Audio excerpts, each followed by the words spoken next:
কিছু বুঝে ওঠার আগেই মাটি থেকে উঠে দৌড়তে শুরু করলো সে।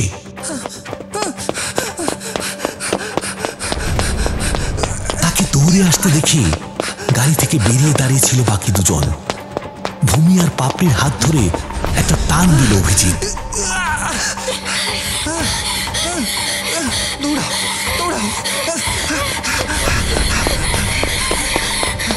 পালাও পালাও, এখান থেকে গাড়ি ব্লাস্ট করবে, পালাও। কি?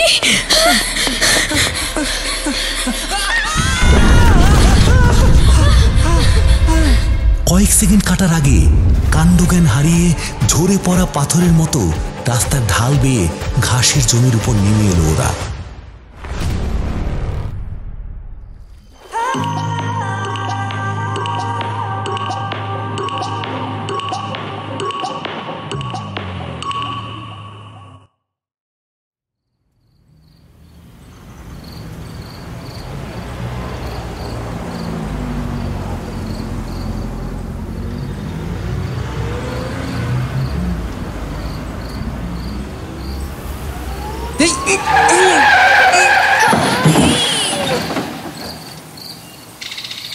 মাঝ রাস্তায় আচমকা ব্রেক কষে দাঁড়িয়ে পড়ল গাড়িটা। অভিজিতের পাশের সিটে ঘুমিয়ে পড়েছিল ভূমি। সে ধরফরিয়ে জেগে উঠল। চারপাশটা একবার ঠাউর করে বড় একটা নিঃশ্বাস ফেলে বলল, কি হলো গো? কিছু বিগড়ালো নাকি আবার? অভিজিৎ ঠোঁট উল্টালো। পেছনের সিটে একবার চোখ বুলিয়ে নিল। চোখ বুজে নিশ্চিন্তে ঘুমিয়ে আছে পাপড়ি। হঠাৎ ঝাঁকুনিতে তার ঘুম ভাঙেনি। দ্রুত হাতে গাড়ির দরজা খুলে বাইরে বেরিয়ে এলো অভিজিৎ। সেটা বন্ধ না করেই এক ছুটে গাড়ির সামনে গিয়ে মোবাইলের ফ্ল্যাশ লাইট জ্বেলে কি যেন দেখে নিয়ে একটু আশ্বস্ত হলো। কবজির উল্টো দিক দিয়ে কপালের ঘাম মুছল একবার। 10 বছরের মেয়ে আর স্ত্রীকে নিয়ে এক অফিস কলিগের পার্টি অ্যাটেন্ড করতে গিয়েছিল অভিজিৎ। জায়গাটা চেনা নয়, তাও ম্যাপ দেখে গাড়ি চালিয়ে গিয়েছিল। ফিরতে যে এতটা রাত হয়ে যাবে সেটা আগে আন্দাজ করতে পারেনি। ভূমি জানলা দিয়ে বাইরে তাকিয়ে দেখল গাড়িটা একটা ফাঁকা মাঠের বুকচেরা রাস্তার মাঝখানে এসে দাঁড়িয়েছে। চারিদিক ঘুটঘুটে অন্ধকারে ঢেকে আছে। মাঠের দূর প্রান্তের দিকে তাকালে কয়েকটা প্রাচীন দৈত্যাকৃতি গাছের আউটলাইন চোখে পড়ে।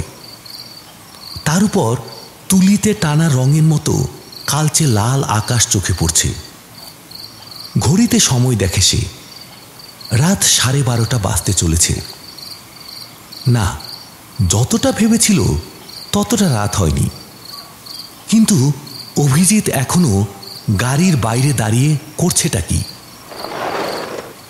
কি দেখছো বলো তো? জানলার কাঁচ নামিয়ে প্রশ্ন ছুড়ে দেয় সে। একটা বাচ্চা মেয়ে দেখতে পাচ্ছ? গালে হাত রেখে চাপা স্বরে উত্তর দেয় অভিজিৎ। বাচ্চা মেয়ে? এখানে বাচ্চা মেয়ে কোথা থেকে আসবে? ভূমি অবাক হয়।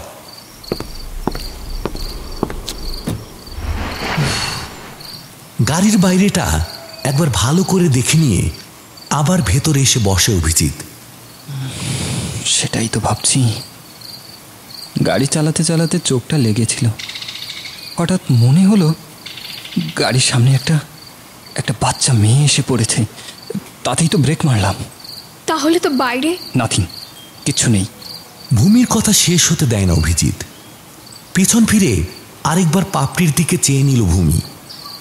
গাড়িতে উঠে থেকে ঘুমোতে শুরু করেছে মেয়েটা। মুখের দুপাশ বেয়ে ঝুলন্ত চুলগুলো গাল ঢেকে রেখেছে।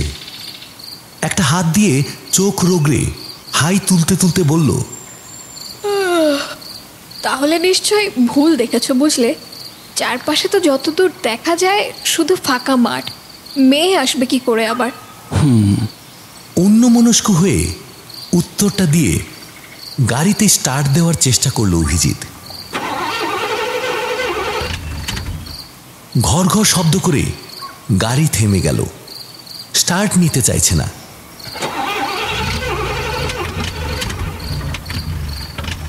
আহ, হে ভগবান, এটাকেও এখনই বিগ্রতে হলো। বিরক্ত গলায় বলল অভিজিৎ। বাঁ হাতে ড্যাশবোর্ডে আলগা চাপড় মারল একটা। দূর, কোথায় এসেছি সেটাও তো বুঝতে পারছি না। এই এই তোমার ফোনে নেটওয়ার্ক আছে? পাশে রাখা ব্যাগ থেকে ফোনটা বের করে ভূমি স্ক্রিন আনলক করে বলল, কম, তবে আছে। ম্যাপটা একটু অন করে দেখো না কত দূর এসেছি। আমি একটু বাইরে নেমে দেখি কি গন্ডগোল হলো।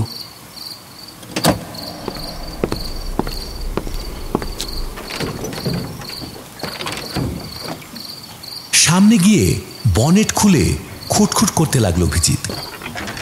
ভূমি কারেন্ট লোকেশন দেখে একটু গলা তুলে বলল, এই জায়গাটার কোনো নাম নেই বুঝলে।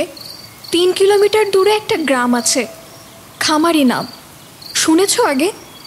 খামারি? দূর, এই এত গ্রাম কেউ চিনে রাখে নাকি?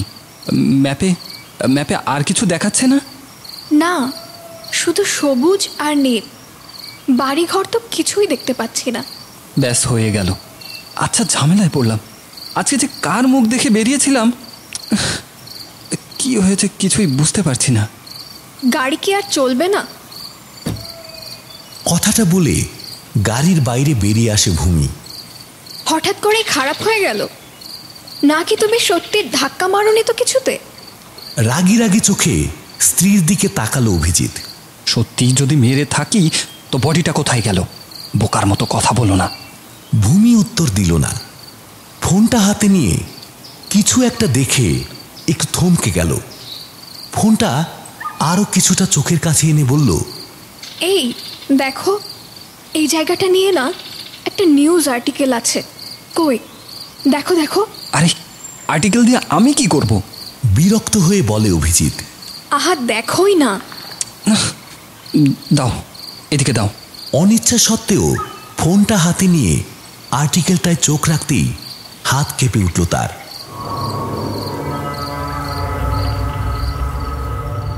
লিঙ্কে ক্লিক করতেই পাতা জুড়ে পুরো খবরটা ফুটে উঠল।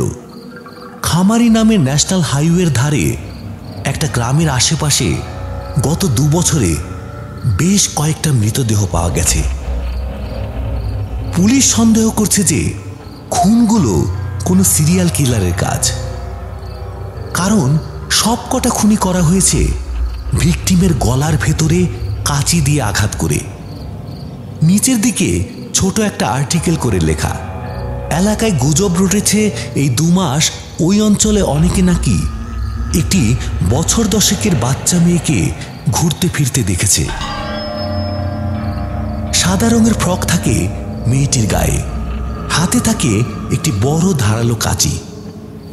পুলিশ অবশ্য মেয়েটির ব্যাপারটাকে আজগুবি গল্প বলে উড়িয়ে দিয়েছে।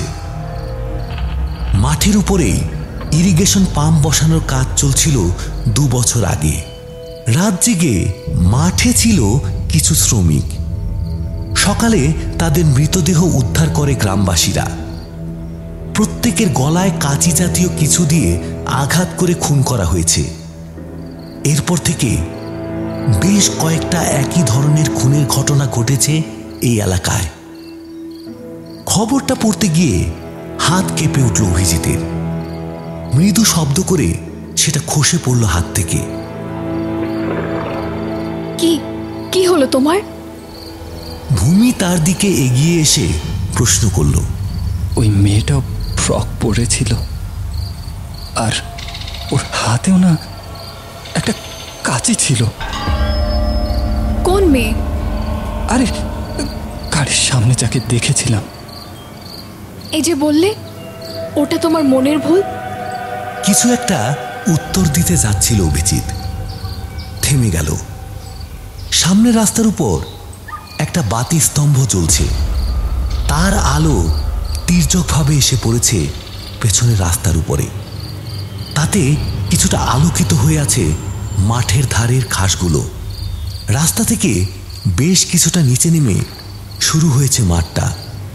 সেই ঢালের উপরে একটা সরু পায়ে চলা পথ চোখে পড়ে। দুপাশ থেকে ঝুঁকে লতাগুল্মের ঝোপ এখন ঢেকে রেখেছে রাস্তাটা। যে করেই হোক গাড়িটা স্টার্ট করতে হবে। থমথমে গলায় কথাটা বলে বনেটের ভেতরে আবার হাত চালায় অভিজিৎ। ভেবেছিল ইঞ্জিন গরম হয়ে গেছে, কিন্তু না, কুলার ভর্তি হয়ে আছে জলে। তবে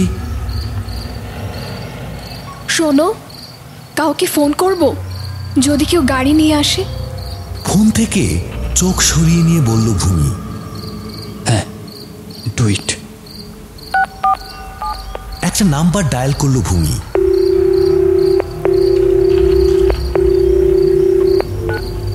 কয়েকবার রিং হয়ে কেটে গেল।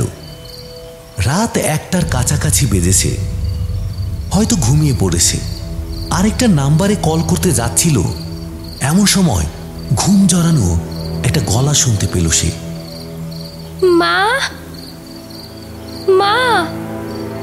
বেশ জোর গলাতে গাড়ির ভেতর থেকে ডেকে উঠছে পাপড়ি। ভূমি তাড়াতাড়ি এগিয়ে গেল তার দিকে। গাড়ির পেছনে জানলার কাছ নামানোই ছিল, সেখানে মুখ রাখলো। মেয়ের মাথায় একটা হাত রেখে বলল, কিছু হয়নি মা, দেখ না গাড়িটা মাঝ রাস্তায় একটু খারাপ হয়ে গেছে।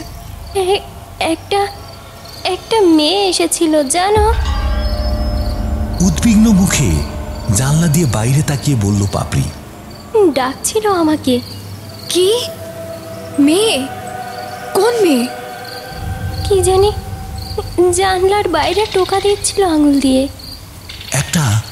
একটা ঠান্ডা স্রোত বয়ে গেল ভূমি শির দ্বারা দিয়ে। তারপর কোন দিকে গেল রে? এক ঝটকায় দরজাটা খুলে পাপড়ির পাশে বসে তাকে জড়িয়ে ধরল সে। মায়ের বুকের ভেতর থেকেই চাপা গলায় উত্তর দিল পাপড়ি। পিছন দিকে চলে গেল। মেয়েটা কে ছিল গো? মেয়েকে এক হাতে বুকে চেপে রেখেই অন্য হাতে পুলিশের নাম্বারে ডায়াল করল ভূমি।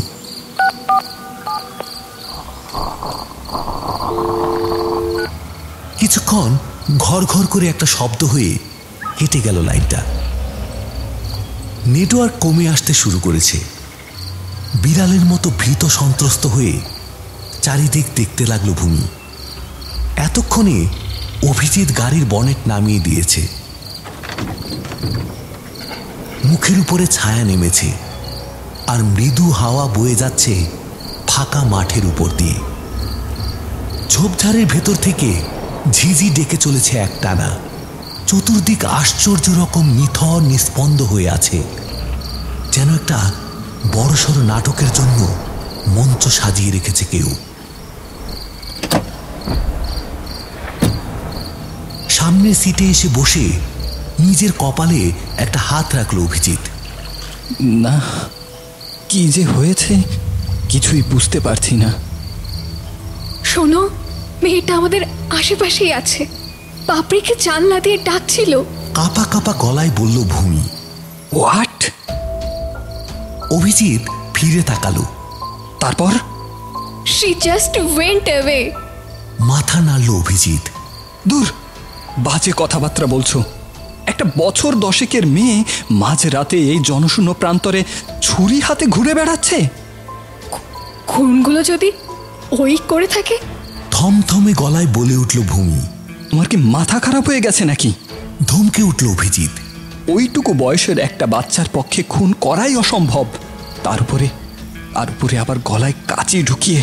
ও গড, আমাদের না কিছু একটা ভুল হচ্ছে, জানো তো। We are mistaken. সামনে তাকায় ভূমি। গাড়ির রিয়ার ভিউ মিররে নিজের মুখটা চোখে পড়ছে তার। বুকের মধ্যে জড়ানো আছে পাপড়ির মাথাটা। মুখটা দেখা যাচ্ছে না। ধীরে ধীরে মুখ ফেরায় পাপড়ি। আয়নার দিকে তাকায়। মুখের কোণে একটা হাসি খেলছে তার, কিন্তু কেউ এক ধাক্কায় মেয়েকে দূরে সরিয়ে দেয় ভূমি। আয়না থেকে মুখ ফিরে তাকায় পাপড়ির মুখের দিকে। কি হলো মা? অবাক চোখে মায়ের দিকে তাকিয়ে আছে পাপড়ি। একটা কান্নার দমক এসে কাঁপিয়ে দেয় ভূমিকে। একটা হাতে নিজের চুল চেপে ধরে, আবার মেয়েকে দুহাতে চেপে ধরে হাঁপাতে হাঁপাতে বলে, কিছু একটা হচ্ছে অভি। I'm telling you, something is horribly wrong. I'm telling you, অভি। এর মধ্যে আরো দুবার ফোন করার চেষ্টা করেছে অভিজিৎ, কিন্তু কল কিছুতেই কানেক্ট হচ্ছে না। তোমার ফোনটা কাজ করছে? ভূমি ফোনটা এগিয়ে দিতে যাচ্ছিল, কিন্তু তার আগেই কেঁপে উঠল সেটা।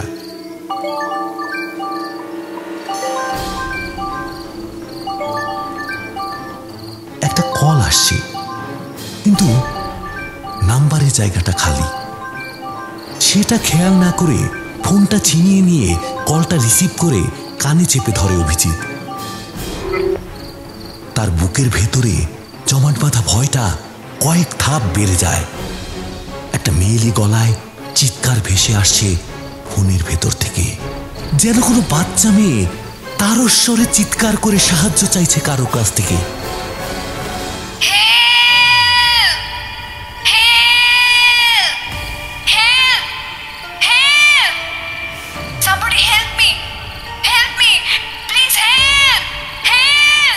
হ্যালো হ্যালো, কে কে বলছো? কে তুমি?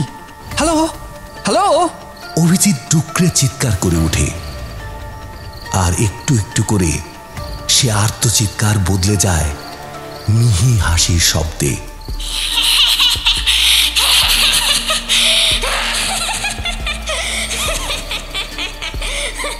বাচ্চা মেয়েটা আর ভয় পাচ্ছে না।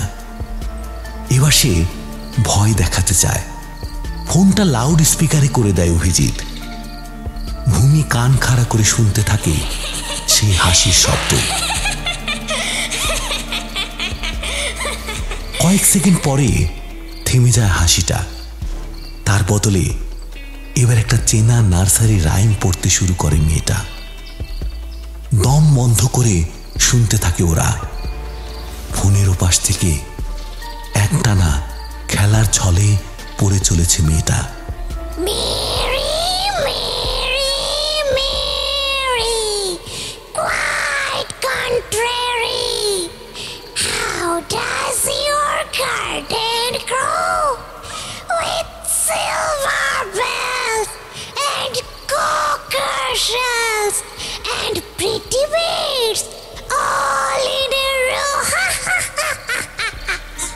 স্পষ্ট ইংরেজি উচ্চারণ।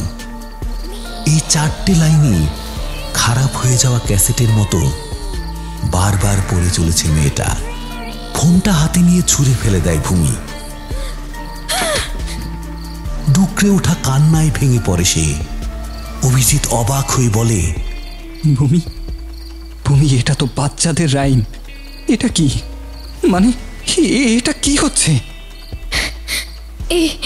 এই রাইমটা বাচ্চাদের নয়। মাথায় হাত রেখে বলতে থাকে ভূমি।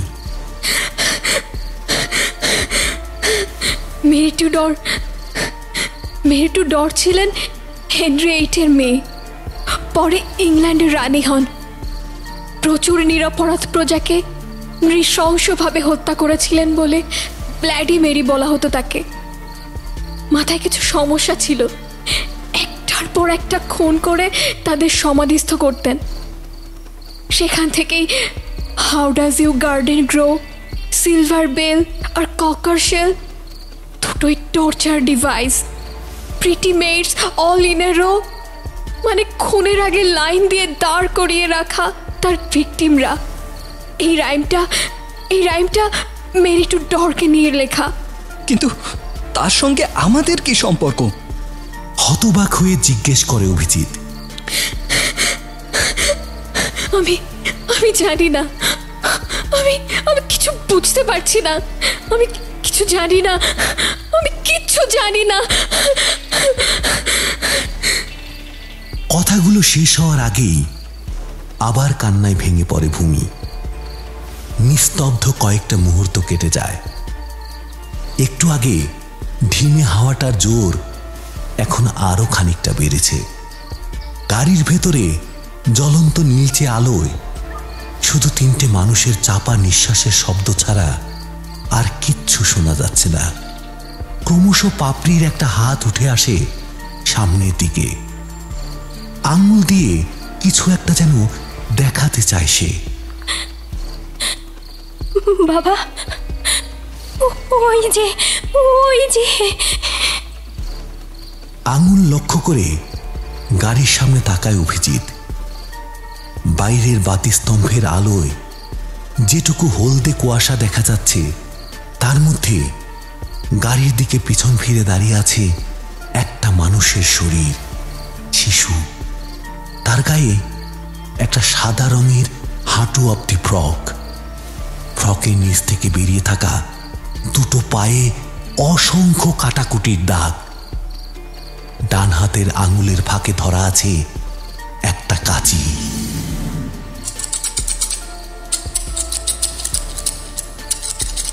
বারবার কাঁচির দুটো ফলাকে খুলে আবার বন্ধ করে দিচ্ছে সে। ধাতব একটা আওয়াজ ভেসে আসছে সেটা থেকে। বিড়বিড় করে কিছু একটা আওড়াতে শুরু করেছে ভূমি।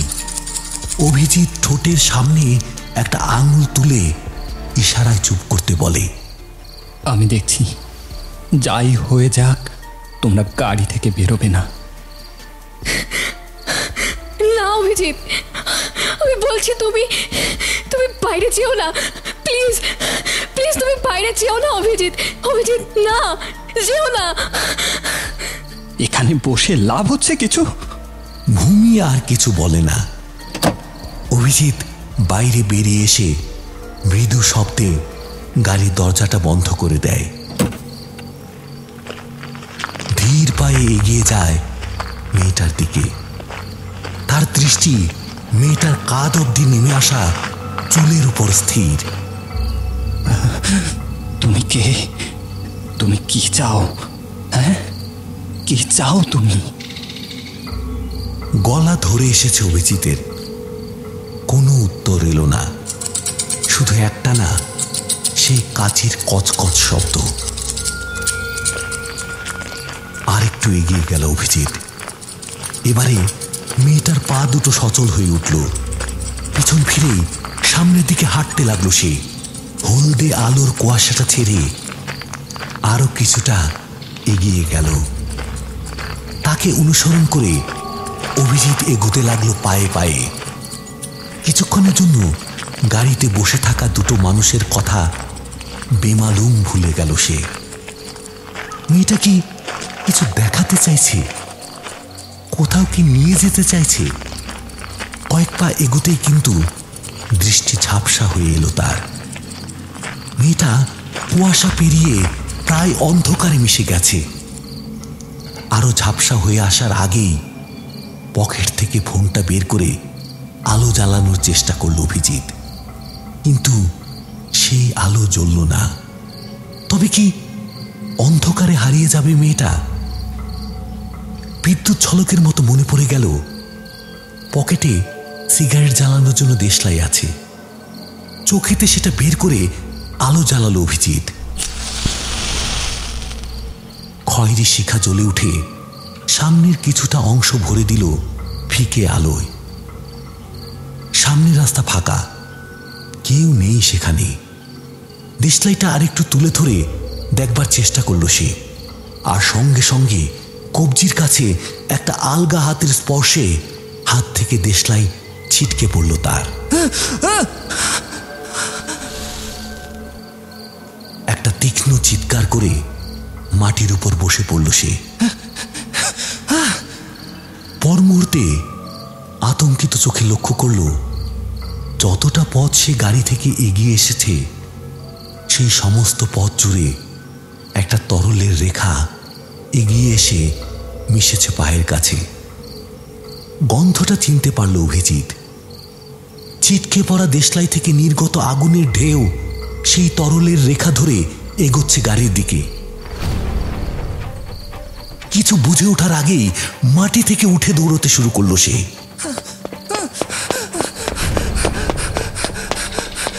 তাকে দৌড়ে আসতে দেখে গাড়ি থেকে বেরিয়ে দাঁড়িয়েছিল বাকি দুজন। ভূমি আর পাপড়ির হাত ধরে একটা টান দিল অভিজিৎ। দৌড়াও, দৌড়াও,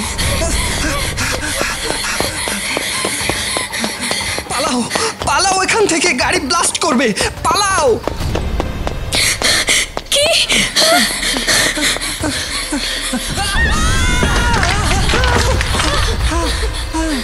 কয়েক সেকেন্ড কাটার আগে কাণ্ডজ্ঞান হারিয়ে ঝরে পড়া পাথরের মতো রাস্তার ঢাল বেয়ে ঘাসের জমির উপর নেমে এলো ওরা। পাপড়ি, এদিকে আয়। আর সঙ্গে সঙ্গে চতুর্দিক বজ্রপাতের মতো শব্দে কাঁপিয়ে দিয়ে আগুনের গর্ভে তলিয়ে গেল গাড়িটা।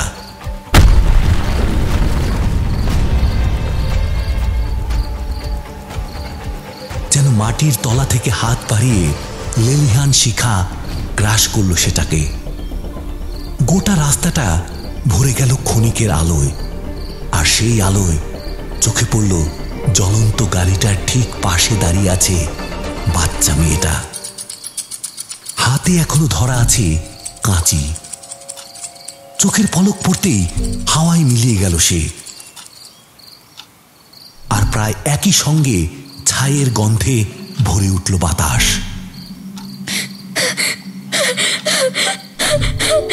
কেন কেন এরকম করছে? কি চায় ও? কি চায়? তুমি বলো, কি চায় ও? কান্না মাখানো গলায় চিৎকার করে উঠল ভূমি। পাপড়িকে নিজের পাশে টেনে নিল অভিজিৎ। ভূমির মোবাইল ফোনটা গাড়ির ভেতরেই ছিল, সেটার সঙ্গে পুড়ে ছাই হয়ে গেছে। মাঠের উপরে এসে পড়ায় কিছুটা আঘাত লেগেছে পাপড়ির মাথায়। হাত দিয়ে জায়গাটা ঘষতে থাকে সে। এতক্ষণ ভয়ে খুব বেশি কথা বলতে পারেনি সে। একটা আচ্ছন্ন ভাব গ্রাস করছে তাকে। We have to know what she wants. নিজের পকেট থেকে মোবাইলটা বের করে নেয় অভিজিৎ। একটু আগে নিউজ আর্টিকেলটা আবার মেলে ধরে চোখের সামনে। গত 2 বছরে মোট 13 জন খুন হয়েছে এইভাবে। আর্টিকেলের সঙ্গে ভিকটিমদের নাম আর তার পরিচয়ের একটা ছোট্ট তালিকা দেওয়া আছে। সেটাই চোখ বুলাতে গিয়েই থমকে যায় অভিজিৎ। ভূমির আরো কাছাকাছি সরে এসে ফোনটা তুলে ধরে সে বলে, ভূমি, একটা প্যাটার্ন লক্ষ্য করেছ? বারবার এই মেয়েটা তাদেরই খুন করছে যাদের সঙ্গে বাচ্চা ছিল। ভালো করে দেখো। দ্রুত মেলাতে থাকে ভূমি। হ্যাঁ, মাঠের উপর যতবার কারো লাশ পাওয়া গেছে ততবার সেই লাশের মধ্যে একটা না একটা বাচ্চা ছিল, এবং বাচ্চাটাকেই খুন করা হয়েছে সবার আগে। ও গড! পাপড়িকে প্রায় কোলের উপর টেনে নেয় ভূমি। Pretty all in a row. খুনগুলো সে একসঙ্গে নয়, একটা সিকোয়েন্সে করে। যার বয়স সব থেকে কম তাকে সবার আগে। কি বলছো তুমি? মানে পাপড়ি? না না, আমার মেয়েকে কেউ ছুঁতে পারবে না। আমার মেয়েকে কেউ ছুঁতে পারবে না। আমার মেয়ে আমার কাছে সেফ আছে, কেউ ওর কিছু করতে পারবে না। ভয়ের কিছু নেই। কিন্তু কতক্ষণ ভূমি, কতক্ষণ? ঘাসের উপরে একটা পায়ের আওয়াজ হতেই উঠে দাঁড়ালো অভিজিৎ। মোবাইলের আলোটা জ্বেলে মাঠের একটা বিশেষ জায়গায় তাকালো। চোখ দুটো ছোট হয়ে এলো তার। ঘাসের জমির উপরে একটা ছোট গর্ত তৈরি হয়ে রয়েছে। সেটার দিকে এগোতে এগোতে অভিজিৎ বলল, এই মেরি টুডোর ব্যাপারে আর কি জানা যায়? চোয়াল শক্ত করে ভূমি বলে, তেমন কিছু না। শেষ বয়সে এসে ভ্যারিয়ান ক্যান্সারে মারা যায়। ছেলে মেয়ে ছিল না কিছু? না, সেটাই আশ্চর্য জানো। ভূমি একটু ভেবে বলতে থাকে, সারা জীবনে 2 বার তার শরীরে প্রেগন্যান্সির সমস্ত লক্ষণ দেখা দেয়, কিন্তু আশ্চর্যের কথা একবারও সন্তান জন্মায়নি। গর্তটার দিকে আরো কিছুটা এগিয়ে যায় অভিজিৎ। ভূমি একটা হাতে পাপড়িকে আগলে রেখে এগোতে এগোতে বলে, মাঝ বয়স থেকে ব্যক্তিগত জীবনের সমস্যায় জর্জরিত হয়ে শোনা যায় গোপনে নাকি তন্ত্র সাধনা শুরু করেন তিনি, ডেভিল ওয়ারশিপিং। গর্তটার ধারে গিয়ে তার ভেতরে ঝুঁকে পড়ে অভিজিৎ। অন্ধকার ছাড়া আর কিছু নেই সেখানে। ভেতরে আলো ফেলে সে দেখে একটা ঢালু দেওয়াল গর্তের ভেতরের দিকে এগিয়ে গেছে। মুখটা গর্তের আরেকটু কাছে নিয়ে গিয়ে কান পেতে শোনার চেষ্টা করে সে। খুব ক্ষীণ একটা আওয়াজ আসছে গর্তের ভেতর থেকে। কারা যেন ফিস ফিস করে কথা বলে চলেছে একটানা। ওই আর্টিকেলে এই গর্তটার কথাই বলা আছে মনে হয়। এটা খুঁড়তে গিয়েই প্রথম খুনগুলো হয়। মাথায় একটা হাত রেখে বলে অভিজিৎ, আমার কি মনে হয় জানো অভিজিৎ, হয়তো হয়তো ওই গর্তটার ভেতরে কিছু একটা ছিল। গর্তটার দিকে চেয়ে বলে ভূমি, শোনো, তুমি ওকে চোখে চোখে রাখো, আমি নিচে যাচ্ছি। কেন নিচে কেন? ওর ভিতরে কি আছে কেউ জানে না। সেই জন্যে তো যাচ্ছি। এই শয়তানের হাত থেকে পালিয়ে বাঁচতে পারবো না আমরা। এর একমাত্র উপায় হলো এ কি চাইছে সেটা বোঝা। তুই যেও না অভিজিৎ, আমি বলছি তুমি যেও না। শোনো, চিন্তার কিছু নেই। পাপড়ি যতক্ষণ ঠিক আছে আমাদের কিচ্ছু হবে না। তুমি তুমি একটু সাবধানে থেকো, ওকে? মাথা নেড়ে কিছুটা পিছিয়ে এলো ভূমি। ঘাসের উপরে একটা জায়গা খুঁজে নিয়ে বসে পড়ল। মাথার ভেতর সমস্ত চিন্তা ভাবনা গুলিয়ে গেছে তার। আজকের এই ভয়াবহ রাতে তাদের সঙ্গে 500 বছর আগে তৈরি হওয়া একটি ছড়া কোনোভাবে জড়িয়ে গেছে। এর হাত থেকে বাঁচার কি কোনো উপায় নেই? আপাতত দু হাতের মাঝে মেয়েকে আগলে রাখা ছাড়া আর কিছু করার নেই। মেয়েটা ঝিমিয়ে পড়তে শুরু করেছে ধীরে ধীরে। মাটির উপরে বসে গর্তের দিকে এক দৃষ্টে চেয়ে রইল ভূমি।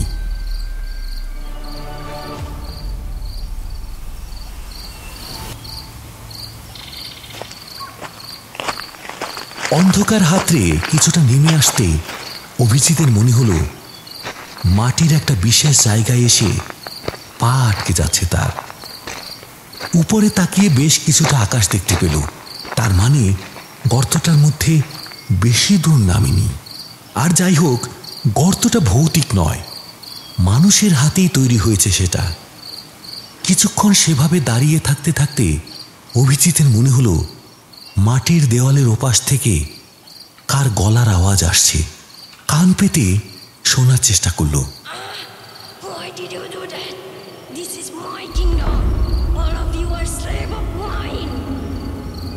ভাষাটা পরিষ্কার বুঝতে পারল না, তবে ইংরেজির সঙ্গে খানিকটা মিল আছে। একটা মহিলা কণ্ঠ। চমকে পিছিয়ে এলো অভিজিৎ। মাটিতে যেন পা আটকে গেল তার। নিচের দিকে আলো ফেলে চকচকে কিছু চোখে পড়ল। নিচু হয়ে জিনিসটা ভালো করে দেখতে পেল সে। মাটির ভিতর গেঁথে আছে একটা কালচে ধাতুর তৈরি কাঁচি। দেখে বোঝা যায় দীর্ঘদিন ধরে সেখানেই পড়ে আছে সেটা।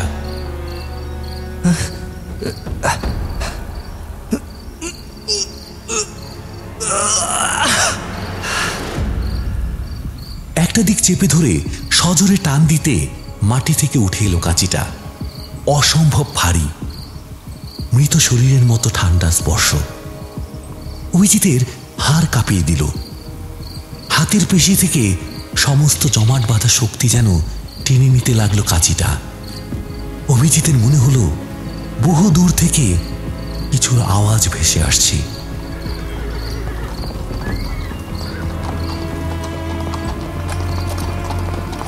যেন মাটির তলার গোপন সুড়ঙ্গ দিয়ে ঘোড়ার গাড়ি ছুটছে।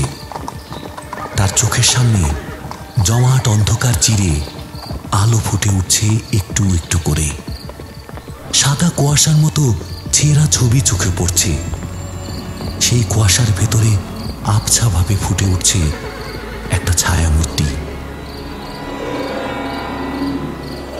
মেরি টুডর।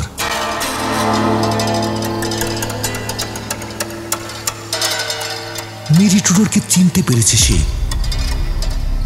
অবাক হয়ে সে তাকিয়ে দেখে একটু আগে যে কাঁচিটা তার নিজের হাতে ধরা ছিল সেটা এখন বর্তমানে মহিলার হাতে। লোলুপ দৃষ্টিতে সেটার দিকে তাকিয়ে পৈশাচিক স্বরে কি যেন মন্ত্র পড়ে চলেছেন মহিলা।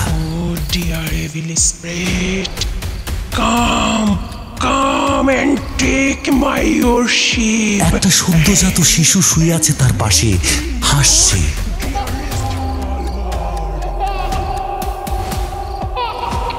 সে হাসিটা দেখে অভিজিতের রক্ত জল হয়ে যায়।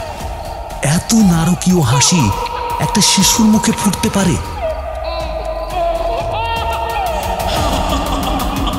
শিশুর শরীর থেকে বেরিয়ে আসা একটা কালো ধোঁয়া ঘিরে ধরছে এই কাঁচিটাকে। চোখ তুলে অভিজিতের দিকে তাকিয়ে কাঁচিটা এগিয়ে দেন মহিলা। চমকে পিছিয়ে আসে সে। সঙ্গে সঙ্গে কুয়াশা মিলিয়ে যায়।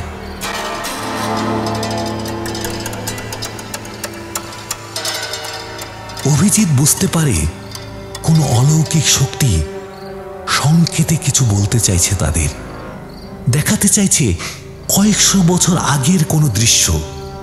আগের ছবি মুছে গিয়ে দূর থেকে এগিয়ে আসা হর্স ক্যারেজ স্পষ্ট হয়ে উঠেছে এখন। তার পাশে ফুটে উঠেছে একটি মাঠ। মন্ত্রমুগ্ধের মতো সেই চলমান ছবির দিকে তাকিয়ে থাকে সে। এতক্ষণে ঘোড়ার গাড়ির আওয়াজটা আরো বেড়ে উঠেছে, সেই সঙ্গে অঝোর ধারায় বৃষ্টির শব্দ।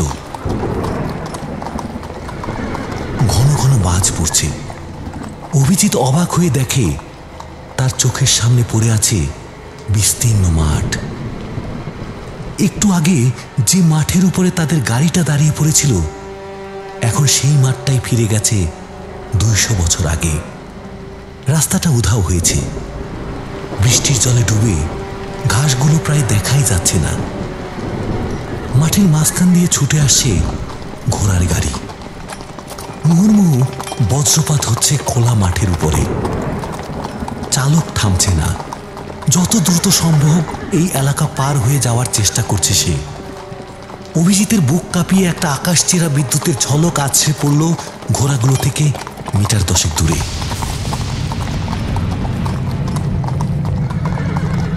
আতঙ্কে দিশেহারা হয়ে গেল সামনে বাঁধা ঘোড়া দুটো। গাড়িটা রাস্তা থেকে ছিটকে পড়ল বেশ কিছুটা দূরে। পরপর আরো কয়েকটা বজ্রপাত। চুরমার হয়ে গেল কাঠের ক্যারেজটা।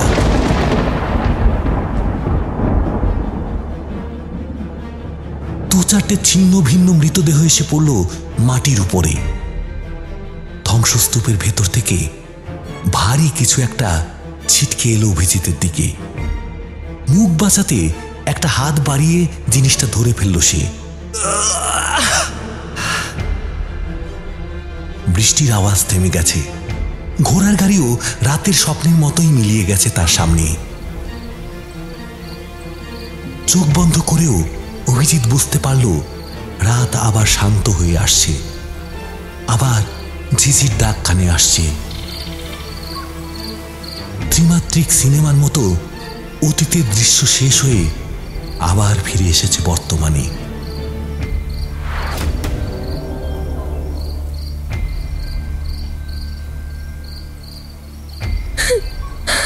অভিজিৎ, অভিজিৎ, কি হলো তোমার? সাড়া দিচ্ছ না কেন অভিজিৎ? উপর থেকে ভূমির চিৎকার ভেসে এলো। তার উত্তর না দিয়ে হাতের দিকে চেয়ে অবাক হয়ে অভিজিৎ দেখল এখনো তার হাতে ধরা আছে সেই কাঁচিটা, মেরি টুডরের কাঁচি। সেই কাঁচি যার ভেতরে তিনি বন্দি করে রেখেছিলেন নিজের অতৃপ্ত বাসনাকে। 200 বছর ধরে এই মাঠের মাটির তলায় চাপা পড়েছিল কাঁচিটা। সব প্রশ্নের উত্তর এখন জলের মতো পরিষ্কার অভিজিতের কাছে। অতীত তার রহস্যের আগল ভেঙে চোখের সামনে উজাড় করে দিয়েছে সবকিছু। কাঁচিটা মাটির উপরেই ছুঁড়ে ফেলে সে ঢাল বেয়ে আবার উপরের দিকে আসতে থাকে। আতঙ্কে ঘন ঘন নিঃশ্বাস পড়তে থাকে তার। একটু আগে যে দৃশ্য সে দেখেছে তা আর কোনোদিন ভুলতে পারবে না, কোনোদিনও না। মাটি লেগে সমস্ত শরীর ভরে উঠেছে এতক্ষণে। বাইরে ছায়ের গন্ধ মাখা বাতাস সনসন করে বয়ে চলেছে গর্তের উপর দিয়ে। গর্তের বাইরে মুখ বাড়িয়েছিল ভূমি আর পাপড়ি। তাকে উঠে আসতে দেখে ভূমি উদ্বিগ্ন মুখে জিজ্ঞেস করে, কি হলো? কি আছে নিচে? কথার উত্তর দিতে দিতেই ঝলসে যাওয়া গাড়ি লক্ষ্য করে দৌড়াতে থাকে অভিজিৎ। যেভাবেই হোক এই গর্তটা বুঝিয়ে ফেলতে হবে আমাদের। কিন্তু কেন? কেন? ঘুরে দাঁড়ায় অভিজিৎ। এই গর্তটা খোঁড়ার পর থেকে এই খুনগুলো শুরু হয়েছে এখানে। কথাটা বলে থমকে দাঁড়িয়ে পড়ে পিছন ফিরে সে। গর্ত খোঁড়ার আগে মাটির নিচে এমন কিছু ছিল যা গর্ত দিয়ে উপরে উঠে এসেছে, তার জন্যেই এতগুলো খুন। কি ছিল? ভূমির কাঁধে একটা হাত রেখে বলতে থাকে সে, শোনো, আজ থেকে 200 বছর আগে এই মাঠের ঠিক এই জায়গাটায় একটা ব্রিটিশ হর্স ক্যারেজ বাজ পড়ে ধ্বংস হয়ে যায়। সেই ক্যারেজের ভেতরে এমন একটা জিনিস ছিল যেটা ছিল মেরি টুডরের সম্পত্তি। মেরি টুডর শয়তানের উপাসনা করতেন, শয়ে শয়ে মানুষকে নৃশংসভাবে হত্যা করেছিলেন। তাতেও তার রক্ত পিপাসা মেটেনি। নিজের গর্ভে 2 বার শয়তানকে ধারণ করার চেষ্টা করেন। সে সন্তানের শরীর ছিল না। শরীরবিহীন সেই আত্মাকে কোথাও একটা লুকিয়ে রেখে যান তিনি, যাতে তার মৃত্যুর পরেও হত্যালীলা চালিয়ে যায় তার সন্তান। সেই জিনিসটাই এতকাল সভ্যতার আড়ালে চাপা পড়েছিল মাটির নিচে। তার মানে আমরা যে বাচ্চা মেয়েটিকে দেখছি সে পিশাচ, ডেভিল, অনেক নাম আছে। আমাদের অত সব ভাববার সময় নেই।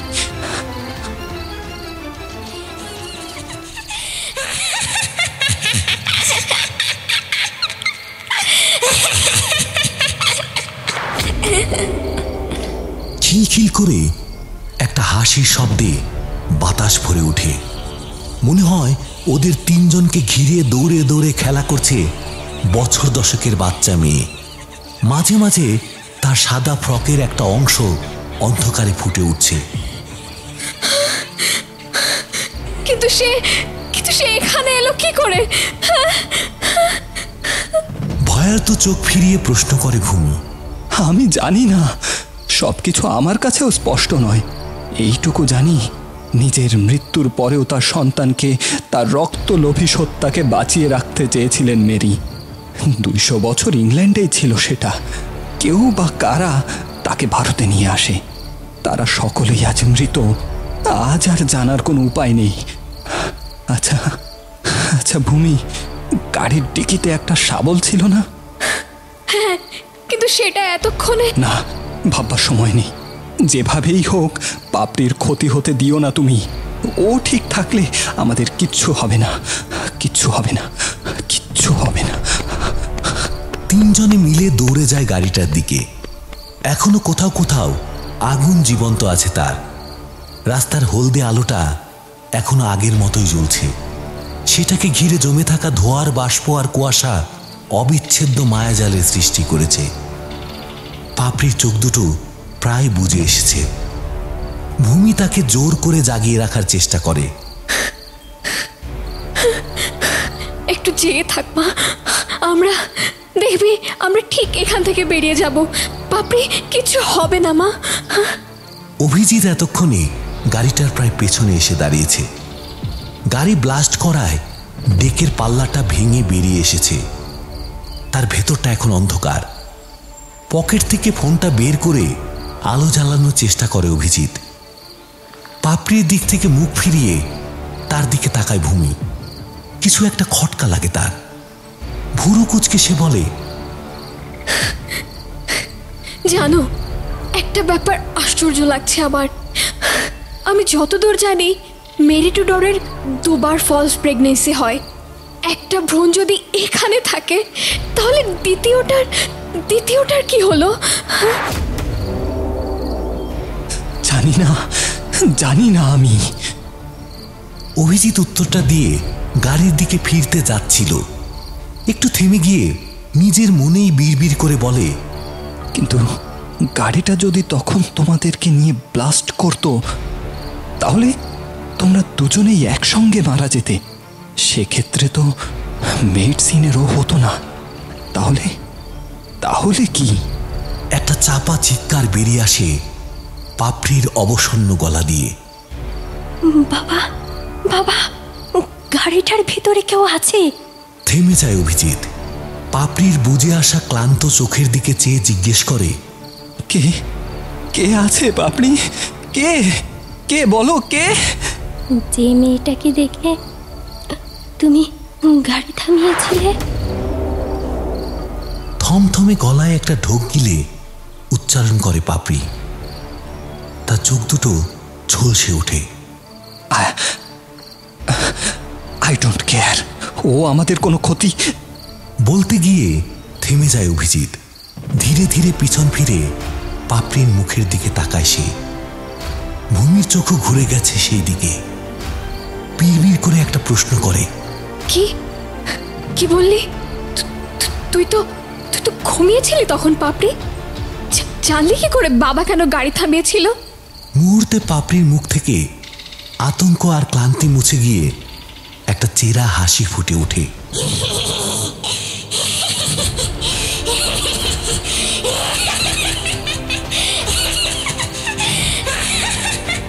কান ছুঁয়ে ফেলে হাসিটা।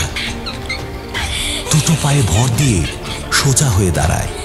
ফুল হাতা জামার হাতার ভেতর থেকে বেরিয়ে আসে একটা প্রাচীন কালো কাঁচি।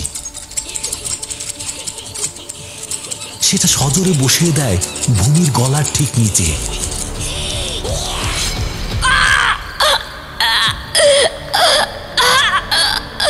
অভিজিতের পা দুটো এতক্ষণে অকেজো হয়ে এসেছে। সে এক হাতে ডেকের পাল্লাটা তুলে ধরে অবাক হয়ে তাকিয়ে দেখে সেখানে শুইয়ে রাখা আছে একটা 10 বছরের বাচ্চার ছলসানো মৃতদেহ। তার গলার কাছে একটা সমূলে ঢুকে যাওয়া কাঁচির দাগ। অর্থাৎ যে মেয়েটাকে এতক্ষণ ওরা পাপড়ি ভেবে ভুল করেছিল সে হলো মেরি টুডরের দ্বিতীয় ভ্রূণ। কিন্তু কখন? পাপড়িকে তো একবারও কাজ ছাড়া করেনি ওরা। মুহূর্তে মনে পড়ে যায় মেয়েটা গাড়ির সামনে এসে পড়ায় ওরা দুজনে এসে দাঁড়িয়েছিল গাড়ির সামনে। পাপড়ি তখন একা ঘুমোচ্ছিল পিছনের সিটে। তারপর থেকেই দূরের অন্ধকার থেকে আরেকটা বাচ্চা মেয়ে ছুটে চলে আসে পাপড়ির পাশে। অভিজিৎ পিছুতে গিয়েও বুঝতে পারে তার পায়ের উপর আর নিয়ন্ত্রণ নেই। কাঁচি হাতে দুটো মেয়ে এগিয়ে আসছে ওর দিকে। ওদের শিশু সুলভ গলায় একটা পুরনো নার্সারি রাইম ফুটে উঠেছে।